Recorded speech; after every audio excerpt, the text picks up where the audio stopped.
If you're trying to set up a business that requires you to go out there and acquire a new skill by learning it and then applying it as a service provider or as an educator, as a coach and consultant, then this one is going to hit deep.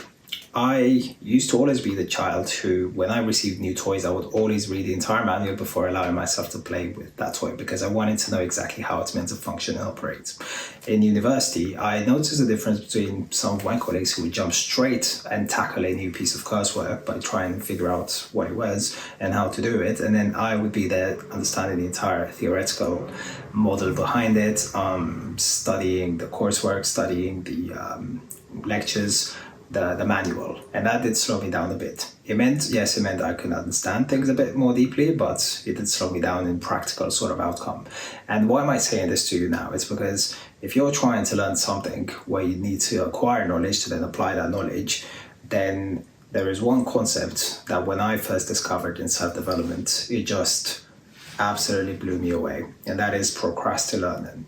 Procrastinating occurs when you're basically just sort of stuck in a process of just endlessly learning and acquiring more and more knowledge, thinking that you don't know enough yet, that it's not good enough yet, and that you're basically not ready to start. You haven't got enough value to add an offer.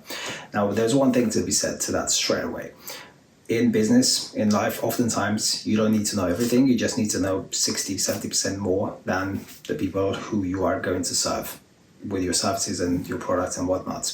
You don't need to hit the point of perfection and excellence to be able to go back and deliver and serve. And so what is the best way to realize this and to flag it? In my experience, if you catch yourself in a disproportionate amount of learning versus output versus results generated for yourself and for your clients, then you are 100% procrastinating and you're over prepping. In CBT, in cognitive behavior therapy, they basically teach you that if you're fearful about outcomes and about your sort of chance of failure, then you're going to over-prepare at the detriment of actually delivering results. And this is extremely dangerous because in a culture that promotes the idea that mistakes are something to be avoided rather than encouraged and welcomed, we spend way too much time trying to avoid mistakes and to bolster ourselves and perfect ourselves so that we get one shot and we get it right. But that's not how it works at all. In Psycho-Cybernetics, a really good book, if you haven't read it, check it out. They speak of how ballistic missiles essentially correct course by sort of making errors and then making errors and correcting. It's not that you know exactly where you're heading and we're going there. In fact, most of the things that require new learning and trial and error are going to require a degree of real-life feedback. You're going to require real-life feedback from reality, not from the map, the theoretical map and mental model that you possess, because the map is not the territory, I've said it before. Without actual feedback from the world, you can't take accurate corrective action. And then you can just end up in cycles of overthinking and over-preparing for something that doesn't happen or might never will. So this is why it's extremely important to recognize that procrastinating is actually even more dangerous than procrastination, because it makes it seem and feel like we're making progress, like we're making headway, but it's such a distraction and it's so subtle that it often gets overlooked. Without setting goals, without tracking and measuring progress towards those goals, we can study and procrastinate forever. And it goes back to another episode when I was a videographer and my friend was too, and I wanted to buy this course, a 997 course on videography, to learn everything about lighting scenes and setups and editing, etc., etc. And it was just that moment when I caught myself slipping down this path of perfectionism and over prepping to avoid failing and making something crappy out there and giving myself permission to fail and to get a real life feedback, make some progress. Imperfect action is better than perfect action that never happens. So I'm saying that to you now because the second implication of this is that people tend to discard what they've already acquired, and I certainly am guilty of that, to sort of take for granted all of the knowledge and the experience that you've accumulated. I would spend weeks, if not months, to acquire a new skill set, and by the time I've got it, I will have spent so much time trying to acquire it and to get comfortable and familiar with it, that by that point, for some reason, it's almost like my mind thinks that everyone else knows that. It forgets that there was a time when I didn't know that. And that's yet another reason why it sends me out to acquire more knowledge, because now what I know, everyone knows, and there's nothing I can benefit or contribute to anyone that I'm meant to serve.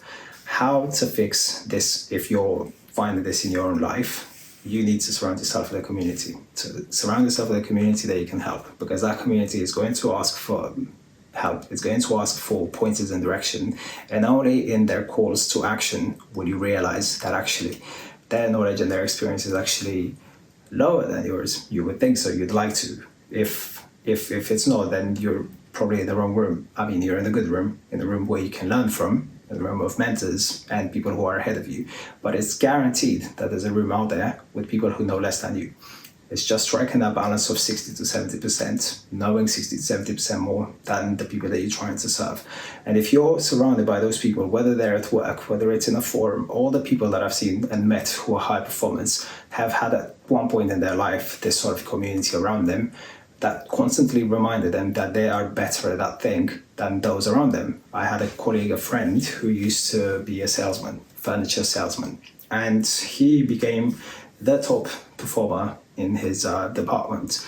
And he realized it because most colleagues around him were not finding it as easy as him. And they would go to him and ask for help and support and directions and figure out how he does it. And that's how he realized that actually the things that he knows are not something that he could take for granted and that everyone else possesses.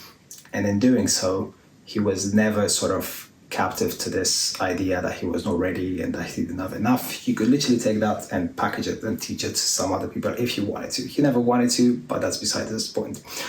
It's just that without that community, without the feedback from the market, you can easily discard your own expertise. And finally, recognize that the people who are most successful than you and who you look up to, chances are they probably know less than you do. They're just more confident and convey more conviction. Because from my experience with clients, oftentimes in service-based businesses, agencies, coaches, whatever, all that they are paid for is conviction and confidence and reassurance. Clients come to you because you're the expert and they're asking for the best course of action forward. If you're understanding the first principles, if you figure out the basics, the fundamentals, you can work your way from there and you can figure it out as you go. Just don't violate the fundamentals and you're good. Everything else can be figured out.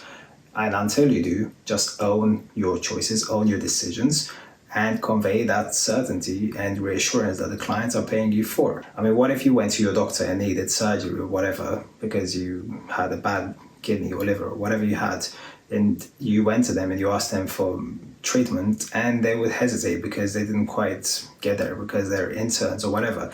Yes, it may be true. It may be true. I'm not saying it's not. If they're an intern or if they've just finished their residency or they graduated university or whatever, and they're not comfortable yet, sure, they won't be able to take big gambles and risks to do open brain surgery or whatever.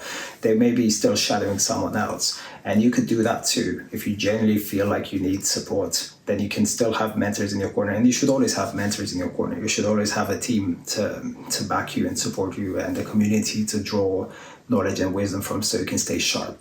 But just catch yourself and be cognizant of the fact that actually maybe you're just not giving yourself enough credit. And that if you try and if you're there to be confident and firm in your directions, you're going to be rewarded for it much more heftily than what endless studying and preparation can satisfy you with dopamine. Because dopamine will do that to you. It will make you seek more rewards in the sense of discovering new stuff, figuring out new stuff. It will feel like progress, but it's not. So I hope that that's helpful. I hope it's made you think of where you are sort of caught in procrastinating and stop doing it. Stop doing it and start taking massive action. Until next time.